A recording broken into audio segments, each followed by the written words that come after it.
सुप्रभात देवियों और सज्जनों, मैं कर्नल सोफिया कुरैशी और मेरे साथ विंग कमांडर व्योमिका सिंह आज आपको 6 से 7 मई 2025 की रात 1:05 से 1:30 बजे के बीच भारतीय सशस्त्र बलों द्वारा अंजाम दिए गए ऑपरेशन सिंदूर के बारे में जानकारी देंगे।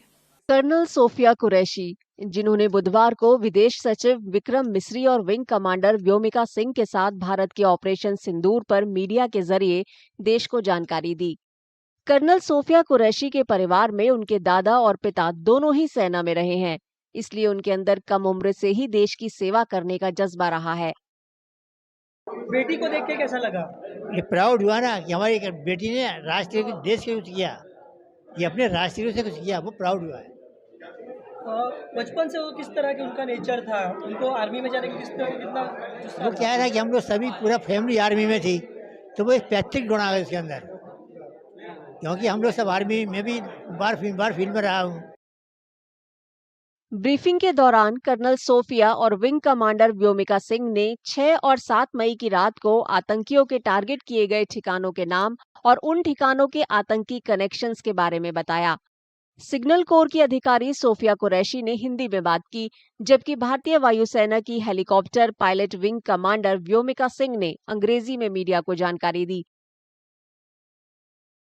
2017 में आयोजित एक पैनल चर्चा में कर्नल सोफिया ने सेना में जाने की अपनी यात्रा के बारे में बताया था कि उन्हें ऑलिव ग्रीन वर्दी पहनने की प्रेरणा कहां से मिली थी। हमारी बेटी ने जो हमारे देश के लिए, हिंदुस्तान के लिए किया है, उससे हमें बहुत खुशी है और इसी तरह से आगे बढ़ना चाहिए और भी लोग अपनी बेटियों को इसी तरह भेजें और पढ़ा लिखा के उनको ताकि काबिल बने तो वो कुछ अफसर बन सके और जो हमारे देश के लिए कुछ कर सके। हर घर से एक बेटी और एक बेटा जाना चाहिए। जब टीवी देखा था मुझे बिलीव ही नहीं हुआ। मैंने बोला अरे ये तो मेरी बहन है।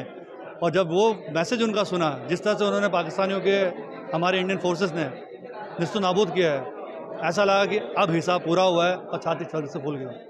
ये ऐसा मोमेंट है कि फौजी जिस चीज़ का मोमेंट करता है कि भाई देश के लिए कुर्बान होने का जज्बा, और ऐसा मौका मिले कि भाई देश के लिए दुश्मनों को मिटा देने का मौका मिला है, इससे बड़ा कोई मोमेंट फौजी के लिए होता ही नहीं। सोफिया एक सैन्य माहौल में ही पली बढ़ी। उनकी परवरिश देश सेवा के जज्बे के साथ ही हुई। जब वो छोटी थी तो उनकी दादी जो है कहानी सुनाती थी। हम लोग कि भाई दादा तुम्हारे आर्मी में थे, इसमें क्या होता है, कैसे क्या होता है, सब बताती थी। जब छोटी थी वो तो दोनों बहनें लेकर रिवाल्वर खेलती थी, लो ठाए ठाए मार दिया, मैं तो लो मर गई, और ऐसे खेलती थी।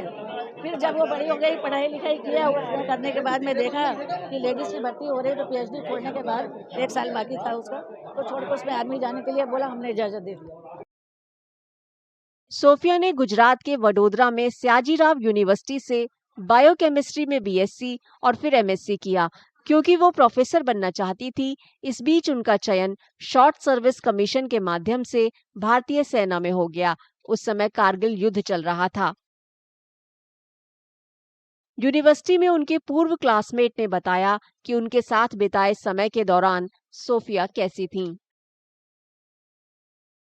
साइंस फैकल्टी में हम साथ में 1995 से 97 की बैच में बायोकेमिस्ट्री डिपार्टमेंट में रहे हैं और तभी उनका स्वभाव एकदम मिलनसार था और एकदम डाउन टू अर्थ थी। तभी हमको ज़रा भी ऐसा महसूस नहीं हुआ कि वो आर्मी ज्वाइन करेगी। आज आर्मी ज्वाइन करके कितना गर्व फील कर रहे हैं? वो जैसे ही आर्मी ज्वाइन की, उसने आर्मी को ज्वाइन किया, तभी से हमको लगा था कि ये कुछ ना कुछ बड़ा काम करेगी देश के लिए। और जिस तरह से उन्होंने प्रगति की है और जिस तरह से उन्होंने अलग अलग ऑपरेशंस में हिस्सा लेके लीड करके अलग अलग ऑपरेशंस पार किए हैं, उससे हमें बहुत ही गर्व महसूस होता है। साल 2016 में कर्नल सोफिया ने ऐतिहासिक उपलब्धि हासिल की, जब वह विदेश में भारतीय सैन्य टुकड़ी का नेतृत्व करने वाली पहली महिला अधिकारी बनी। वह फोर्स 18 में भाग लेने वाले 18 देशों में एकमात्र महिला कमांडर बनी, जो आसियान प्लस देशों का एक बहुराष्ट्रीय सैन्य अभ्यास था। महिला दिवस पर एक्स पर एक पोस्ट में रक्षा मंत्रालय ने भी कर्नल सोफिया की उपलब्धियों के बारे में बताया था।